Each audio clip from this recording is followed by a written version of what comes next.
it's Razfar, and today I'm going to talk about an NBA contract valuation model I made. So the reason why I made this was because anytime an NBA player signs a new contract extension or free agency in the offseason, the whole comment section is always, why are they getting paid that much? He's not worth that. So I actually want to see who's worth the money that they're getting and who's getting overpaid. So the first thing I did when making my model was I assigned each player a value. So I used stats like box plus minus, defensive box plus minus, WAR, win shares, offensive win shares, and more. And then I got a single standardized impact score. And then another stat I used was usage rate, because when I first did it, there were some bench players not getting a lot of minutes that were going near the top. So I wanted players that were getting used more to have a higher value. And then after that, they were all standardized using Z-scores, so players can be compared on the same scale. So after I got a value for each player, I needed to assign a contract value. So I didn't want it to be a linear sort of thing, so what I did was the top 2% were making super max contract like 60 mil, 55 to 60 mil. And then the way the NBA salary works is that it kind of drops off more, so then there's the rookie scale extensions between 40 and 60 mil. And then there's a little bit of a steeper drop off, fringe stars making about 20 to 40 mil, and then it drops off even more to the league minimums, $2 million, $10 million. So for my graphs, I actually made a website, and there's some user stuff you can do. So if you guys want to scan the QR code, you can see the website. And then that's also the URL. The QR code doesn't work for some reason.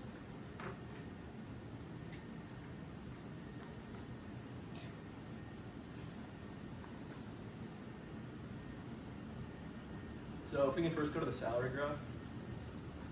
So this is the graph. So over here we have my formula, which I call ACE. So that's how much the formula says they should be making. And then on the x-axis we have their salary. So this is for last season, because when I started this project, the new season hadn't started yet and there's still not enough data. So the bottom left is low impact, low paid players. So they're about getting paid the right amount.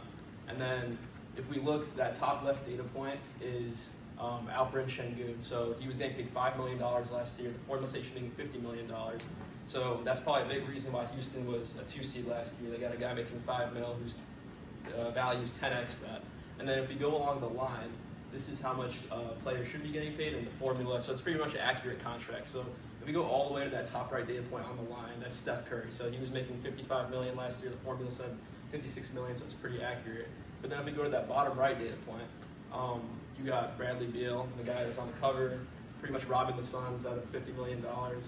And that's probably why they weren't that good. So if we can go to the GM rankings tab.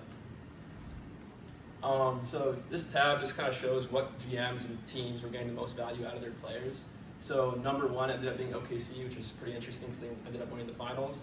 And then of the final 8 teams, they're all in the top 12. So you got OKC, Cleveland, Boston, New York, Indiana, Denver, Minnesota, and Golden State. So those are all top 12 teams. And if we scroll down to the bottom, you got, of the bottom 10 teams, only 3 of them made the playoffs. So it was the Lakers, the Heat, and the Bucks. So those were 3 teams that made it at the bottom 10. They were all first-round exits. So it's pretty clear that if you're paying a guy and getting high value out of that player, you're going to have more team success.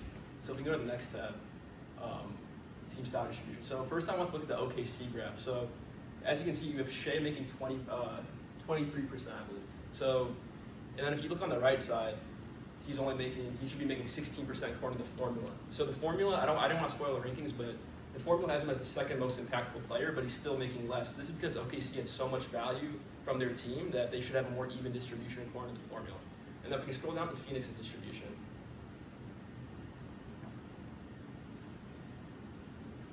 So you got they had the big 3 last year. So they had KD, Booker, and Bradley Beal. So you got Bradley Beal, again, I'm not trying to hate on him too much, but 24% of the salary, and then if you go to the right side, he should have been making 7%. So that really small sliver on the left is right by Bradley Beal in the blue is Mason Plumlee or Miles Plumlee, I believe. Yeah, Mason Plumlee. So he was making 1%, and then he was providing pretty much the same value as Bradley Beal. So when you got a player that's making 50 mil, providing no impact, you can see why the Suns were a big disappointment, didn't make the playoffs. So if we can go to the first tab, back to the first tab, roster builder. So this is where the user sort of thing comes in. So you can build your own team. I set the salary cap to 150 million. The top 10 players, you got Jokic, Shea, Giannis, Halliburton, which I thought was interesting because this is based off the regular season. And I don't know if you guys heard, but Halliburton was voted the most overrated player in the league. Obviously, he then went on to make the finals, so the data was there for him to be that good. So the team I ended up making, I took Jokic, I took Booker, and I took marketing. That was my big three, and then the rest of the guys are pretty hard. So if you guys want to make your own team, see if you can make a really good team. It's pretty hard, but yeah, that's pretty much it.